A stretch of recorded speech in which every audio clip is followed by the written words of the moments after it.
Welcome to Relational Lives. In this episode, we are going to be talking about body image. So this is going to be relatable to every one of you, whatever age. We're going to be talking about your relationship with your body. At the end of our episode, as always, we will give 3 takeaway tips, so something that's actionable for you to try out. If you enjoy this episode, please like and subscribe to our channel. And if you have any questions or comments, please do get in touch. Hi Ali. Hello. Nice to see you again this morning. You too. So today we're going to be talking, aren't we, about how someone can accept their body image. Yeah, I did a talk this week to a group that I run with, Foxy Lady Runners in Worthing. Big shout out to them. Amazing group of women. Great name. Yeah, they're lovely. So this talk was on how we can improve the relationship we have with our body. And that's what we're going to talk about today. That's interesting. Do you think there's something that that you come across a lot with people who exercise? I think all people that exercise, people that don't. It just happens to be that this was this group. To talk about it, yeah. Okay. So can you chat maybe a little bit about how we kind of get to understand our body and body image? You know, how does that even come up? Our body image is the way that we view ourselves and our body and our appearance. So we often talk about the way that you judge your body weight, shape or size. And this relationship starts from the moment we are born into our family, and the messages that we get throughout our lives, throughout our early life specifically, we're talking about here, around bodies and what's acceptable, what isn't. So, for example, I grew up in late 70s, early 80s was when I was a child. And my mum was always on diets. And there was a lot in the media about diets. And a lot of people experienced that at that time, didn't they? There were all the sort of shakes and things that people were on. Yeah, there was the Cambridge diet. Yes, different diets. The grapefruit diet, the F-plan diet. Yeah. I remember them, from way back then. So I was picking up these messages from my mum, and, I'm not blaming my mum. She was just doing what everybody was doing anyway. Right, so lots of people were doing it, yeah.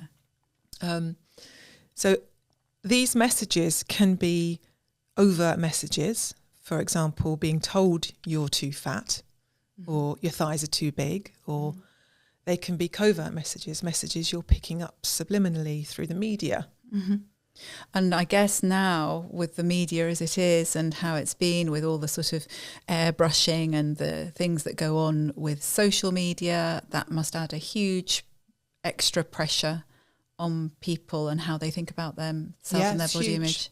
I had there was a young lady on this talk, and she was very honest with me, and she shared how difficult it is with the social media nowadays. It's really hard for young people. And I, for this presentation that I did, I took a photo of myself with no filter. I went on Snapchat and I took a photo of myself with a selfie of myself with a filter, with one of these beauty filters. And I put them next to each other. And the minute I put them next to each other, I just thought, oh my God, that photo of me naturally looked horrendous compared to this other one. And that's what young people are experiencing every day. Yeah. Every day, more than once a day.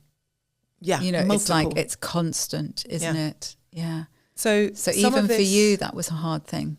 Oh, yeah.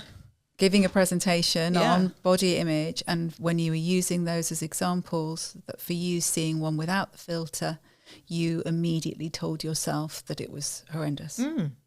So that negative kind of real negative speak to yourself even in that moment. Yeah, which we'll talk about a little bit more. But so these messages you're picking up from childhood, they could be through family, they could be from school. So then you start comparing yourself when you're at school. There's other kids around, different shapes, different sizes, messages that they pick up, things that they say in the playground. It's happening all the time. And it's going in. And it's going in. And it's going in. This is how you should look. This is the right way to look. This is the wrong way to look. Then you've got media. which we were talking about with social media here. Yeah. But, you know, when I was growing up, it was more magazines and newspapers.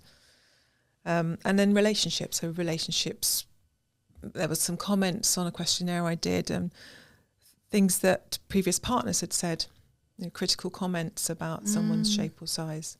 So again, you're going to be listening out for those things, aren't you? It's going to be almost catching it, because the messages are kind of been going on for forever in a way, that they're constantly being caught and feeding that same narrative. Yeah. Yeah. Yeah. So it makes so much sense, doesn't it?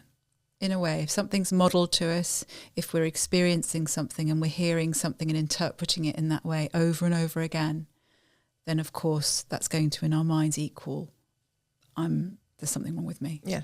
If you're immersed in all of that, which we all are, it's going to be internalized, isn't it? Yeah. And it's really sad. Really is. And I really feel for everybody who has been brought up in more of the modern, with all the modern technology, like you say, with social media. It's really full on, isn't it? And how so much is distorted and altered. And then I guess with AI as well coming in, there's going to be all that alteration of putting different faces on different bodies and goodness knows what. It makes it so hard for people. Yeah. Yeah. And then the other thing that was mentioned was even things like watching TV shows like Love Island, where most of the women have had some kind of fillers, lip fillers, cheek fillers, Botox. Unlikely that many of them are natural. Yeah. So everybody is being sold something that they're not. Yeah. Yeah. Everyone is looking at something that's not naturally that way. Yeah. And so therefore natural doesn't seem okay. Natural seems flawed in some way. Yeah. That's probably a good word to use, isn't it? Yeah. So we have this body image shaped from quite a young age. And then it gets maintained, reinforced throughout our life in various ways. One of those ways that we might be behaving is comparing ourselves to others. Yeah, you were saying even starting perhaps at school. I mean, it could also be in a family, can't it, with siblings sometimes? Yeah. It can be starting very, very early, can't it? Yeah.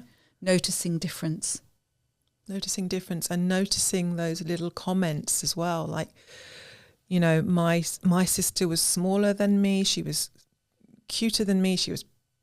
I'm putting judgments on this, but this is what people said. Like, she was pretty. She was cute. She was small. And I was big. I was labelled Big Al. Yeah, gosh. And so that stays with you. And it stays. That felt sense of how you felt as a child in comparison to others gets stuck. Yeah. And that's so tough, isn't it? Because it's remembering that you were a little girl and, you know, that's a child who is interpreting and hearing those messages and growing up with them, like you say, having that reinforced. So that comparison being really significant for you. Yeah, for everyone, I think. For everyone. You know, I think a lot of people do this. You know, one of the questions on this questionnaire was, do you compare yourself? I think it was something like 70% said sometimes or always or often. Wow. Do you compare yourself to other bodies? I get that. Because I think it happens in all sorts of ways that we compare, but in terms of body image, I that doesn't sort of surprise me particularly now. Okay. I would say it's even higher. Would you? In a way, with the pressures that are on people now, yeah. Yeah. But comparison is never a good thing, because everybody's body is different. Everyone's body is a different shape, a different size. It's naturally going to be different. So what tends to happen is people will compare themselves to people that they see as superior in some way. So you're never going to feel good about yourself. And it then fuels that self-criticism. Yeah. Yeah. I can see why that happens. Again, I'm just thinking about social media, and you think of people who are comparing, and if you're comparing perhaps with people your own age all the way along, whatever age you are, then if somebody is looking fitter and whatever, you know, more glamorous or whatever, they're looking just generally, that you're thinking that they're better than you in some way, that automatically you're thinking that something's not good about yourself. Yeah. Yeah. So I get that. I get that could be a really high percentage for comparisons. And especially if it started early on. Yeah. You know, it's like, well, this is the normal thing to do, isn't it? Yeah. For somebody, even though it's not healthy, it's the familiar thing for somebody to do. Yeah. Another one is self-scrutiny. Can you say a bit more about that? Yeah. When we look at ourselves in the mirror or in a photo, what tends to happen is people focus on what they think are their flaws, and they'll be zooming in on that part of them because that's where their focus is. Yes. So there's like a magnified scrutiny on that particular body part or face or whatever the thing is. Yeah. And the more you focus on that part, the more self-criticism is going to come in, the bigger it will seem. Yeah. So again, it's maintaining this focus on your perceived flaws. Yeah, it's fueling it, isn't it? I mean, it's a bit like the magnifying mirrors, isn't it? Yeah. It's like the magnifying mirror. You're seeing one tiny part magnified and it'll see every single tiny little thing, fleck of something that's there, or any sort of misshapen or discoloured or whatever it might be. And so there's sounds like with that scrutiny, there's a complete loss of perspective of the whole. Exactly that. Yeah. So if you're looking in the mirror and you're just looking at your stomach area, or you're just looking at your thighs or your upper arms, you're zooming in on it. And when you zoom in on something, it's amplified. Yeah. And it feels like it's all of you. It feels like it's all of you. It takes up more space. So it's that loss of perspective, like you said. Yeah. What else can maintain it? Self-criticism, big one. So I think we talked about this a little bit in the previous episode around how to stop talking to yourself negatively or something. Okay. Yes, I think we did. I can't remember the title of the episode. We'll put it in the show notes. But this, again, we'll talk about this as a character in the mind, the self-critical character that comes in and tells you, oh, look at you, look at the size of you, look at your flabby thighs. What the hell? Why aren't you doing more of this? Why aren't you eating less of that? Oh, why did you have that chocolate bar last night? What's wrong with you? You know, this is the narrative of the self-critical part. And it's so unkind, isn't it? It's horrible. It's horrible. You wouldn't speak to anybody else like that, would you? No. Well, I hope not. Well, one hopes not. But generally, if it was a friend, you wouldn't be saying those things to them. Or why did you eat that chocolate bar? Oh, my goodness, look what you look like. Yeah. You know, you just wouldn't be doing it. No. Let's also recognise, though, the purpose of this inner critic. It's all of the parts of us have a purpose. And usually the inner critic is trying to get you to do things seemingly better. Yeah. I mean, it makes sense. If that's the way that you've learned how to learn those messages early on, then it's keeping you in line with that, isn't it? It's keeping you in some ways, you know, with your default setting of that, you know, your software is set up, isn't it? And so it's keeping that, maintaining that going. Yeah. So that being aware of that self-talk is key. Being aware of that character and when it shows up and what it's saying to you. That makes so much sense. And we talk a lot about this, don't we, in lots of different aspects of the episodes we've covered, where it's like that awareness, that noticing. Yeah. But somehow that then can distance. I think it was, we were doing an episode on overthinking, weren't we? Where we were saying that if we're kind of, and it's again getting caught up in something, isn't it? If we get caught up in that negative self-criticism, then we're not having a distance. We're not gaining any possibility of perspective, really. No, you're just in it. You're just listening to that critic and probably engaging with it. Oh, yeah, you're right. So what else is wrong with me? Come on, tell me some more. Yeah, so recognising that there's a reason why it's doing it. There's like, thank you, you've kind of kept me safe in some respects, or kept me in the thing that's familiar to me, but actually is this useful to you now? Yeah. And so if you can start to recognise that character, that inner critic, like you say, getting that bit of distance. Okay, this is what it's saying to me. You can choose Do I want to engage? Do I want to listen to that right now? Hard thing to do though, isn't it? Because if you're in that negative self-talk and self-criticism around yourself, to even sometimes to notice that that's what's happening, particularly if it's been such a familiar thing for so long. Mm-hmm. Yeah. One thing that might help with that is to sort of recognise, okay, how is this serving me? And to engage with this, and how is it not? So almost like a pros and cons list. Yeah. Because like you say, it's really hard. And some people don't want to let go of it because it's familiar. Such a strong belief as well. Yeah, yes, and a strong belief. And that is that familiar thing, isn't it? It's like, no, this is what I've based my life upon, is seeing myself in this way. Yeah, this is how I'm going to feel right in the world and finally belong and be lovable, is if I look this way. Because we've been told that. Absolutely. This is the way I fit in. Yeah. If I look like this, then this is the way I have interpreted that I'm going to fit into my family or into my friendship group at school or into my friendship group now. Yeah. Or in my relationship even. And then the other maintaining factor is, of course, what we're saying about media, social media in particular. I am on Instagram and I try not to follow any accounts around, showing body negative, anything around this is how you should look, basically, or this is what you should eat, or I keep away from it. But I still get things come up. Like the other day I had an advert for Noom, the diet thing. Oh, right, yes. And then I had some random picture of some woman at the gym with her butt out. Yes. Why am I getting that? Yeah. But it's this, you can't get away from it. So it's whether it's, overt or covert, isn't it? It's almost like that subliminal kind of messaging that's coming through.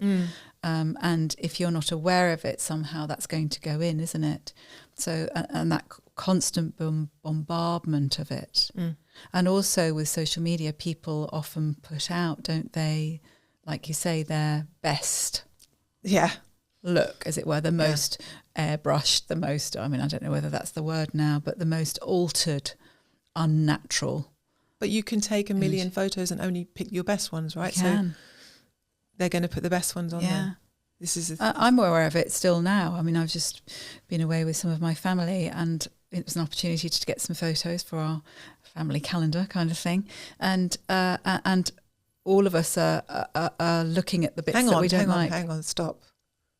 Family calendar. Yeah, family calendar. We have a family calendar. We have family pictures for the year because we're all in different parts of the country. What, you have pictures and you have it made into a calendar? Yeah. My sister spends hours. She does a great job putting so that we got all the memories of the year. Oh, that's a lovely idea. Yeah, it's a really nice idea. But they are all photographs. Yeah. So you're constantly, in a way, filtering which are the best ones. My sister sent 50-something photos saying, I've put them all out here. You can choose the best ones. So, again, we naturally go for, and I don't know whether, people do this, but it's that zooming in again, like on the actual photo, we do it, don't we? Like, there's an extra wrinkle there. Yeah. Let's There was even a clip, wasn't there, that Paul took of us, and immediately I was saying, oh my God, it's at the side, I've got my double chin. We're constantly doing it. Yeah. Thanks, Paul. True. Yeah. But I was thinking about showing our age here, how it used to be you'd have a camera. Yes. And you would take photos with no clue about how they were going to come out. Yeah. No.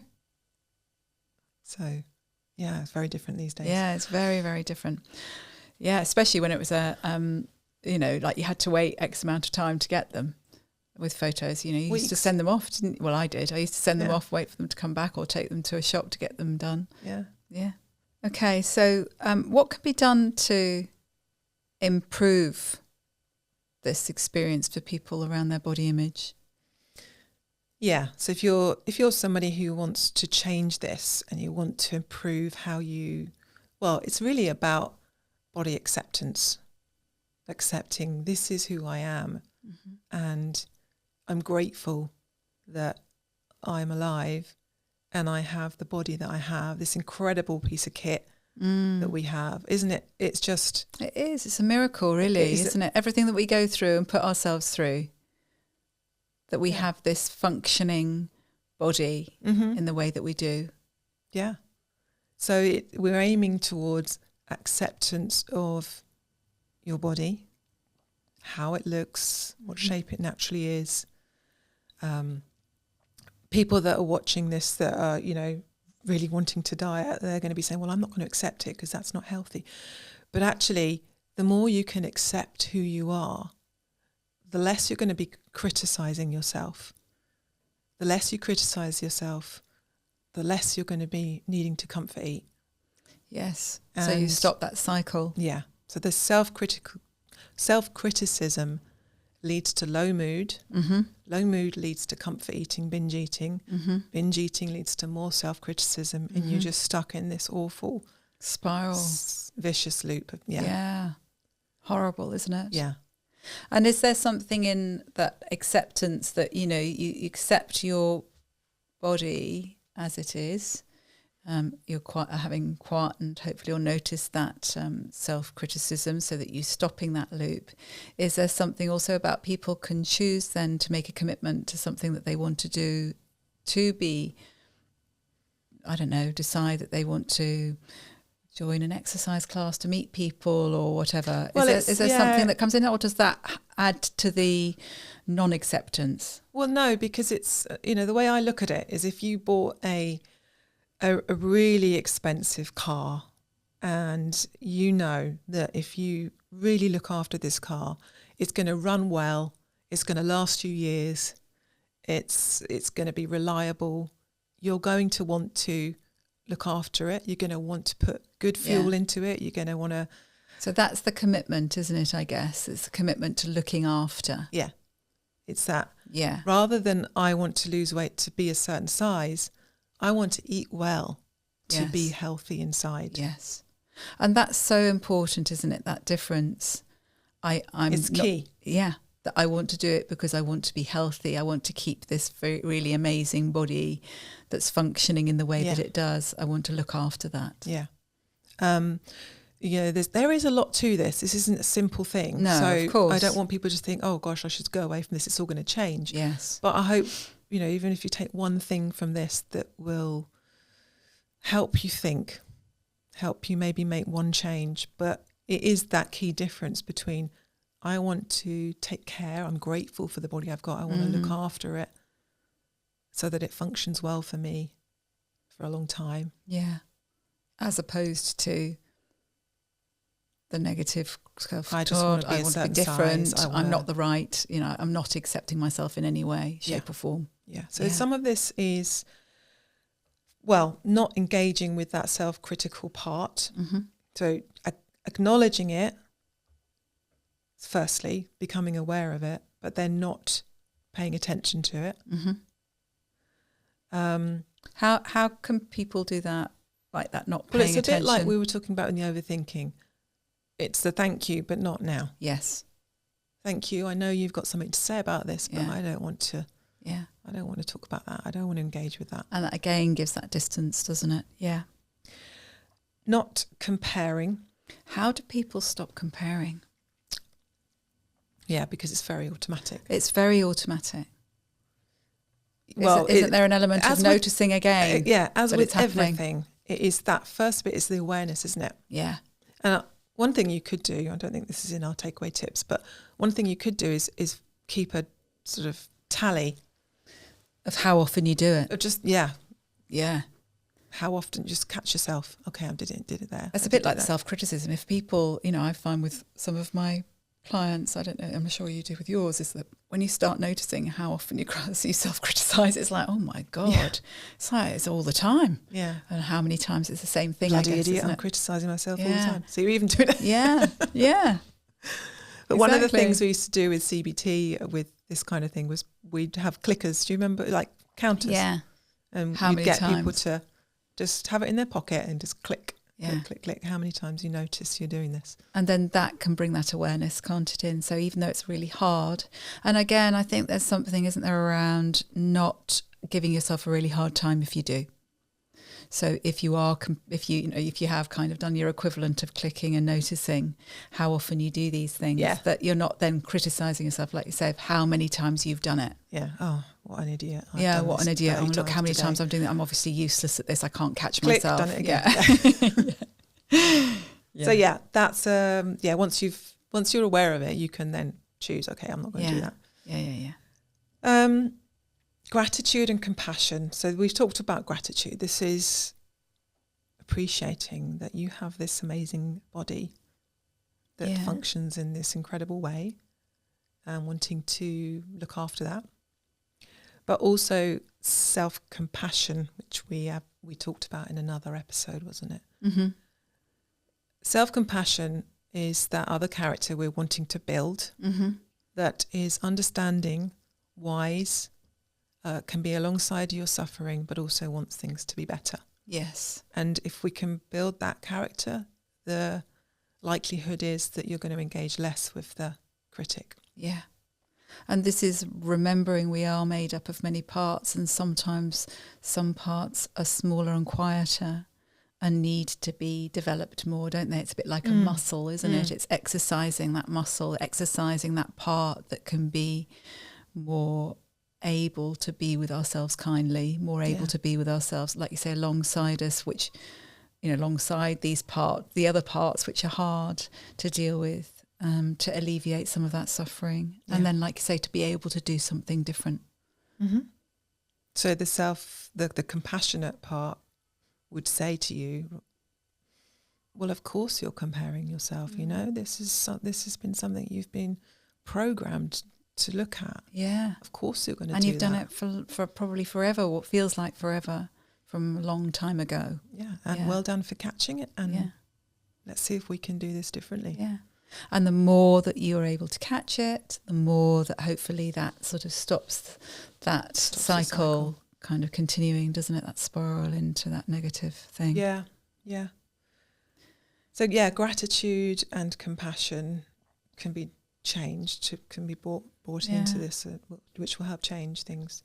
So there's a sort of number of ingredients there. Is this a good time for us to do our takeaway tips?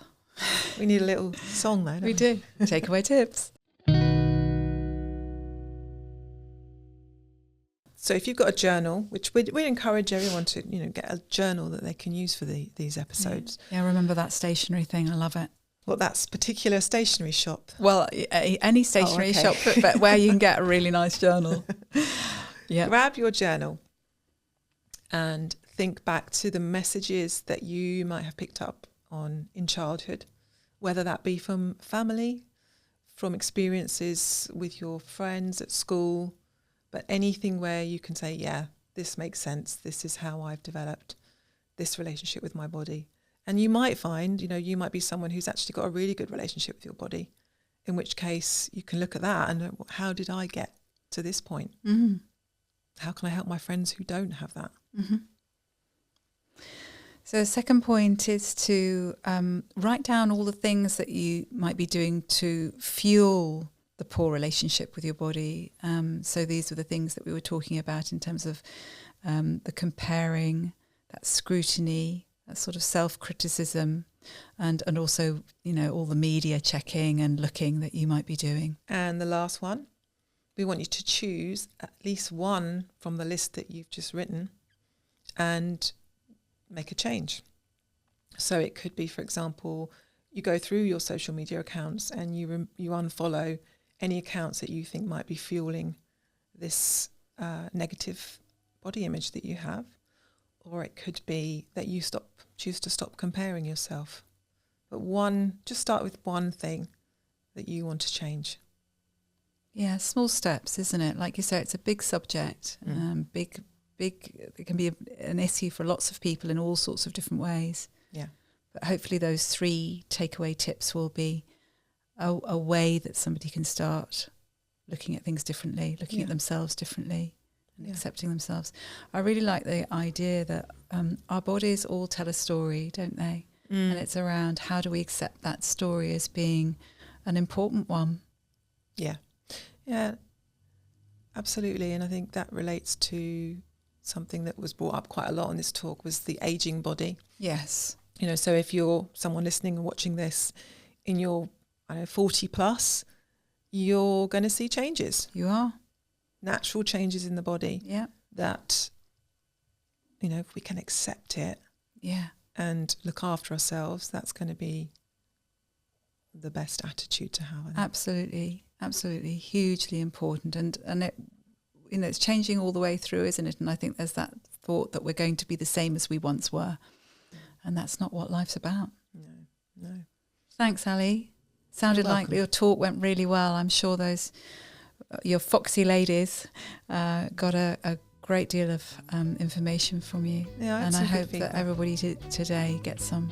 Yeah, well, if one person takes one thing, that's great. Yeah. Thanks for joining us. Thank you.